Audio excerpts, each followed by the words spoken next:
Midwest Picker on YouTube. Hey, welcome to the Midwest Picker YouTube channel. My name is Dave. I go by Midwest Picker. Thank you to all the new subscribers. I'm glad you're here. But this is a what sold on eBay video, and I tell you what I bought, what I paid for it, and what it sold for. It gives you an idea of how to source things to resell on eBay. Buy something for 50 cents and sell it for $50. Who doesn't love doing that? First up is this Lions Club lapel pin. I have a lot of Lions Club International lapel pins. I bought over 350 of them. This is like a metal. It has a ribbon on it. The cost of goods is 10 cents. I listed it for $19.95, sold for full asking price. Now the reason I say full asking price is because everything in my eBay store has offers turned on. And potential buyers can send me an offer if they want, but you'd be shocked how many people don't and they just pay full price. Next item is a home run. Get over his head, way back, he looks up, you can put it on the board! This is a set of tobacco cards I bought in a huge lot.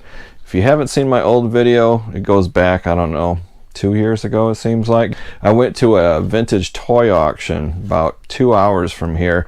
It was model trains, model railroad trains, engines, cars, track. So I won, I think, 6 3-ring binders full of tobacco cards for like 60 bucks. So this particular set, it was cost of goods, after you do the math and divide it out, was $2.17. I listed it for $99.95 and I got an offer for $89.95, and I said heck yes. Boom, I accepted that offer big time. Next are some stick and peel borders. I bought a whole bunch. They were marked down to like $1 at this restore. So I figured I'll take a chance, so I bought a bunch. I listed them for $14.95 as 5 available. Somebody sent me an offer, $50 for all of them, plus shipping on top, and I said, yeah. Next is kind of a dud. These are Noritake vintage saucers. Took 3 years to sell. Now I thought I was, a big smart aleck and I could find this cool stuff at flea markets and thrift stores. Oh, it's Noritake. Ooh, it's 100 years old. Well, it's cool and it's old and it's in great condition.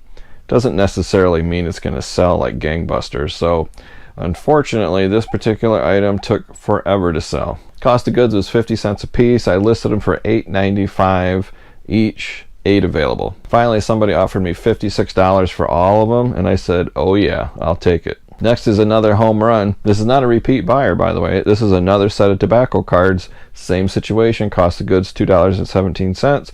Listed them for $99.95. Got an offer for $89.95, and I took it. Complete sets of vintage tobacco cards from late 1800s, turn of the century. They seem to sell really well. I've sold a lot of sets. Next is the vintage model train engine, still new in the box. Pretty cool. Cost of goods was $3. I listed it for $59.95. I had no idea what price to put on it. I think at the time, mine was the only one on eBay. I accepted an offer of $35 plus shipping. Not too bad. Next is this big dinosaur. It's a Magnavox video camera, the kind you put on your shoulder, and weighs like 25 pounds. Just this massive beast. Very popular in the early to mid 80s. I won this on Highbid, a local auction house, for $4. And then I thought to myself, what have I done? Do you realize what you've done? Buying something sight unseen that's electronic is a huge gamble. You can't, I suppose I could have drove to the auction house before the auction was over and tested it all out, but nobody's going to do that. And if you buy a television, radio, VCR, DVD combo from Highbid or eBay, and you just don't know if it actually works, it's a big gamble. And being a reseller is a big gamble. Sometimes you buy stuff and you get it home and it's just garbage. So I got it home, only paid $4 for it. I got it home, plugged in the battery, which is the size of a video cassette, ironically, and it wouldn't really hold the charge really well. So then I plugged the battery charger into the video camera. It would turn on and it would play video cassettes. I put like a video movie in it, and it would record a blank tape for about 60 seconds and then it just shut off. So I don't know if the charger power cord doesn't work. I don't know if the camera doesn't work. I don't know. But it came with a spotlight, the camera, the charger, a battery, and a hard shell case. So I just put the whole thing on eBay as parts or repair only. In the description I put not guaranteed to work. at all. This is just for parts. Listed it for $49.95, got a lot of views, got a few watchers, and then some guy started messaging me and he only wanted the spotlight.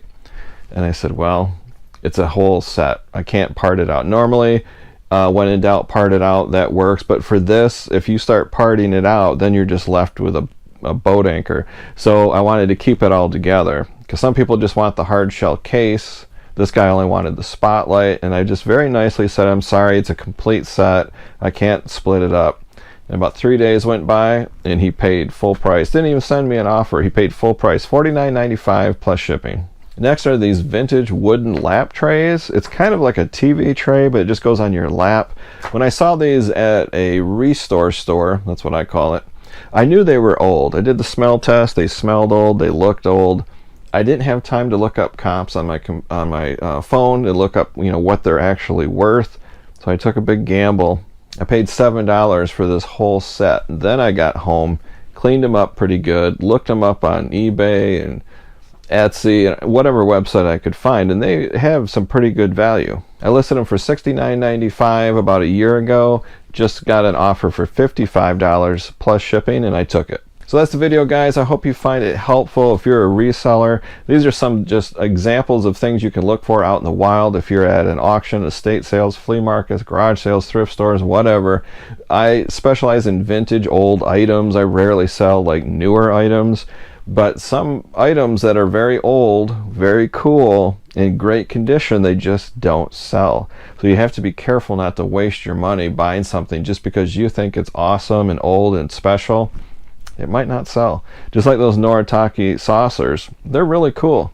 People do collect it, but it doesn't mean it's going to sell overnight. It could take a very long time. So that's the video. Give it a thumbs up. Subscribe if you haven't subscribed, and hit that bell icon. That way, when I do a metal detecting video or a reselling video, you'll get a notification. That's it. Enough jibber jabber and talking. Until next time, see ya.